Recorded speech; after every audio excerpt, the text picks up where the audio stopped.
عندما تلوح بشائر الشتاء على قمم الجبال تلتقي قبائل الأطلس المتوسط في سوق تمحضيت. فصل الشتاء هنا له عدة خاصة لا تخلو منها البيوتات. هنا البرد ترتعد له الفرائس.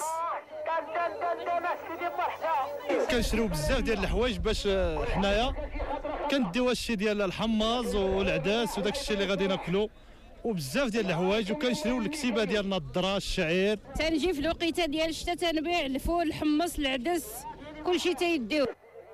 يعتمد النشاط الفلاحي بالمنطقة على تربية الماشية، لكن الماشية في هذا الفصل لا تبرح إسطبلاتها، فالمراعي تستتير وراء غطاء الثلوج ولا خيار سوى شراء الأعلاف. كنجيبوا هذا البر من واحد المنطقة ديال جرف مالح، كنجيبوا الشعير، كنجيبوا فرينة، كندخلوا لهاد المناطق ديال الأطلس هنا ما عندهمش شي من الفلاحة كنبيعوه هنا. كنوجدوا هادشي على الثلج والبرد والسمره، واخا سخونه راه حنا قاصح الحال علينا بالبرد.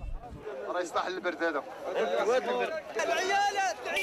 قدوم الثلج باكرا جعل من سوق تمحضيت خلية نحل، لا يستثنى الحذاء أيضا من عملية التبضع، فالأحذية المهترئة لن تصمد كثيرا أمام الوحل ومياه الأمطار وربما زحلقة الثلوج.